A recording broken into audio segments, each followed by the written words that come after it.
Eh bien, bonsoir à tous les amis, supporters, supportrices parisiens, supporters, supportrices d'autres clubs, amoureux du football, bienvenue à vous.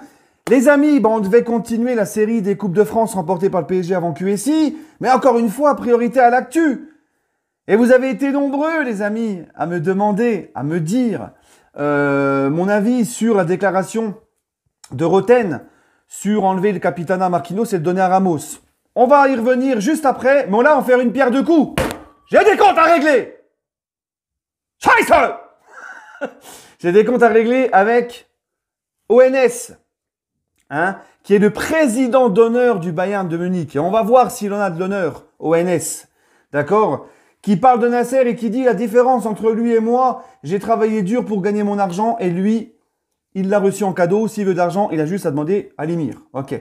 Bon, bien sûr, il ne parlera pas de comment Nasser gère bien l'argent du PSG, que Nasser contribue, notamment avec Jean-Claude Blanc, l'homme de l'ombre, au fait que le PSG est devenu un monstre sur le point de vue marketing et toute la notoriété mondiale qu'a maintenant le club et ce qui est devenu ce club sur l'échelle mondiale, ça bien sûr il n'en parle pas. Lui, il suffit juste que Nasser il ait de l'argent, mais le reste, bref. Mais moi ce qui me gêne le plus, ce qui me dérange le plus, c'est quand il dit, en parlant du PSG, ils perdront encore contre nous, pas toujours mais de temps en temps. Et ça doit être notre but. Ce qui me stimule, c'est de leur montrer votre argent de merde, ça ne suffit pas. Voilà ce que dit le président d'honneur du Bayern de Munich. Donc déjà, tu sauras que Nasser Al-Khelaifi a beaucoup trop de classe et de respect, d'accord, pour parler comme toi tu parles. Alors je comprends, tu vois, qu'il y a des rageux qui n'aiment pas le PSG. Je comprends qu'on vous fait chier. Je comprends que vous ne supportez pas de voir ces nouveaux riches qui viennent vous concurrencer pour partager la part du gâteau avec eux, que les grands joueurs ne rejoignent pas forcément que votre club, que vous voyez que le PSG est un danger pour vous sur le long terme, que ça fait des concurrents en plus pour la Ligue des Champions. Je comprends que vous soyez des rageux, mais un minimum de respect. Et puis, ONS, on va le voir tout de suite. C'est un petit peu fais ce que je dis, pas ce que je fais. Ça nous rappelle certaines personnes, si vous voyez ce que je veux dire. Mais voilà, c'est ce discours de toujours fais ce que je dis, pas ce que je fais qui rend fou. Parce que ONS, on va le voir tout de suite, regardez, il n'a pas le cul propre.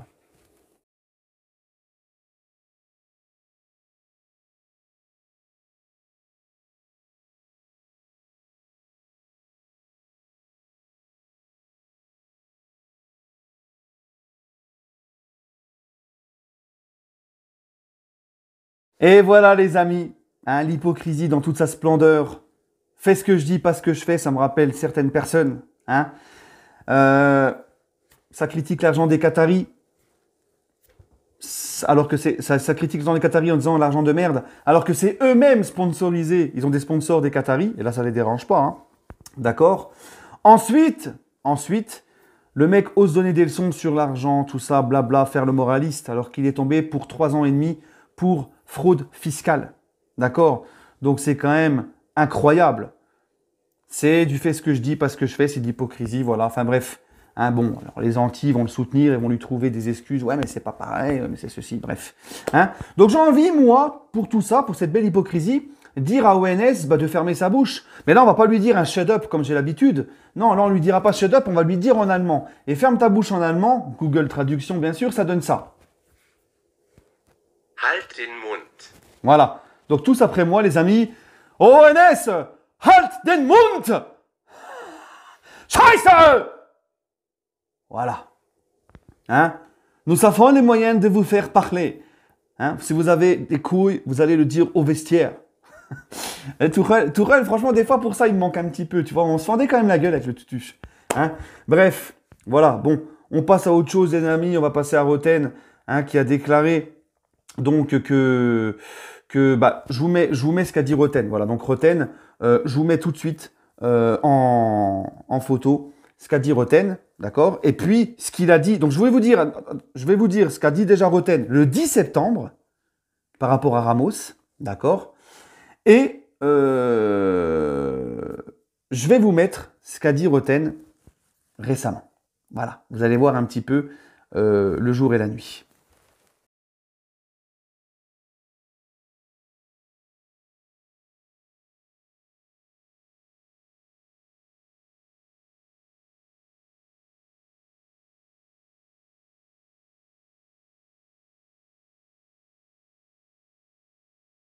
Donc voilà les amis, voilà ce qu'a dit donc Roten. Donc il a bien retourné sa veste, hein, mais bon, ça le regarde lui, c'est pas grave, hein, ça arrive. Bon. Maintenant les gars, moi je suis pas du tout d'accord avec Roten. Déjà pour Ramos, il faut savoir que j'ai jamais nié, et je l'ai dit quand il a été officialisé par le club, quand ça parlait déjà de lui avant son officialisation, j'avais donné mon avis sur Ramos et j'ai dit Ramos quand il va venir au PSG, avec le palmarès qu'il a, l'expérience qu'il a, il va apporter beaucoup de choses dans le vestiaire. Hein. Il va apporter sa haine de la défaite, son professionnalisme, son expérience. Il va pouvoir même continuer à apprendre certaines choses. Il va même apporter son vice. Il va pouvoir même apporter des choses à améliorer. Enfin, il va pouvoir faire progresser encore Kimpembe, voire même Marquinhos. Pas de souci là-dessus. Il va pouvoir leur apporter leur expérience, tout ça. Il n'y a pas de souci. Voilà. Ramos, quand il arrive au PSG, bon... déjà, il faut savoir que Ramos n'a toujours pas joué avec le Paris Saint-Germain. Bon, c'est pas de sa faute, il a son corps qui devient fatigué. Il a une gêne au mollet ou je ne sais plus trop où qui l'empêche de retrouver tout de suite les terrains. Alors, moi personnellement, pour Ramos, comme je vous l'ai dit, moi j'attends de voir, c'est quand il va revenir, s'il n'y a pas de rechute derrière, ok?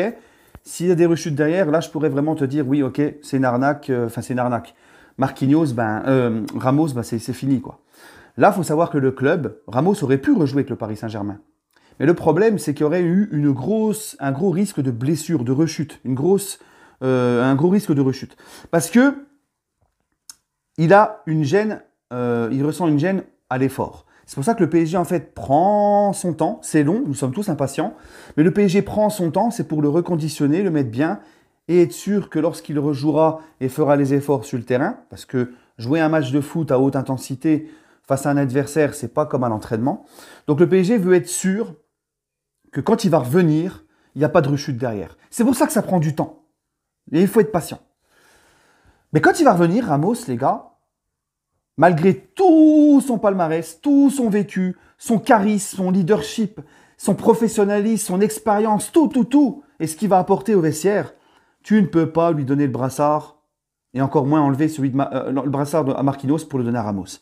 Pourquoi? Parce que Ramos, finalement, il arrive dans un nouveau club. C'est un nouveau club pour lui. Il arrive, c'est un nouveau. T'as une certaine hiérarchie dans le vestiaire qui est mise en place.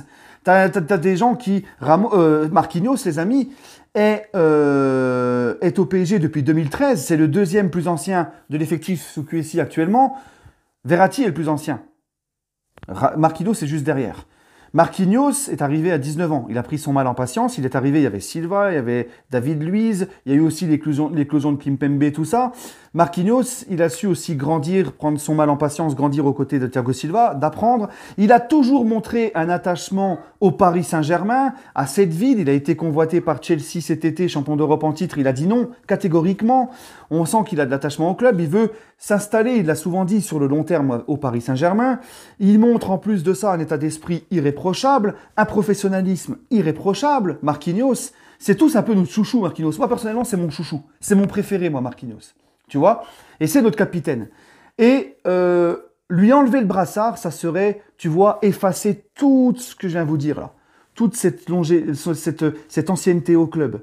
Cette fidélité au club, la patience qu'il a eue, son état d'esprit, son professionnalisme, son respect au club, tout ça, lui enlever le brassard pour le donner à Ramos, tout beau Ramos qu'il est, à un mec qui vient d'arriver, ça serait le désavouer devant les supporters, devant tout le monde. Et ça, c'est pas possible. Pour ceux qui disent que Marquinhos n'est pas un vrai leader, moi je suis pas d'accord. Moi, je pense qu'il a grandi là-dedans aussi, Marquinhos. Parce que Marquinhos, il a grandi au niveau de son football. C'est devenu un défenseur central de classe internationale, de classe mondiale. Pour moi, il fait partie du gratin des défenseurs centraux à son poste. Pour moi, il n'a rien à envier à un Van Dijk, etc. Tu vois? Pour moi, Marquinhos, les gars, en plus de ça, il est décisif quand il marque, comme Ramos était au Real Madrid. Il est très souvent, il est quasiment même jamais décevant, notamment dans les gros matchs. Il fait ses matchs. Et je le vois, moi, sur le terrain. Regardez juste, hein, quand il est là, l'équipe, il engueule ses coéquipiers, il harangue ses coéquipiers, il replace ses coéquipiers, il prend ses responsabilités. Après un match, je sais plus, je crois que c'était le match face à Manchester au parc quand on se fait sortir, je sais plus c'était quel match, où il dit il faut qu'on commence à manger notre merde. Tu vois, il n'hésite pas à monter au front aussi, à montrer, tu vois, à prendre ses responsabilités, à pousser des gueulantes. Ceux qui disent qu'il n'est pas assez écouté, qu'il n'a pas l'âme d'un leader, regardez ce qui a fait polémique quand face à Manchester City, Messi s'est mis couché derrière le mur. Qui c'est qui lui demande de venir dans le mur? C'est Marquinhos, et Messi, il y va. Voilà. Donc ceux qui nous disent qu'il n'a pas l'âme d'un capitaine, qu'il n'a pas de leadership, c'est complètement faux. Regardez juste son attitude sur le terrain, et vous verrez que Marquinhos, c'est vraiment un vrai capitaine. D'accord? Pour moi, il a tout. Il a le charisme. Marquinhos, il a le charisme.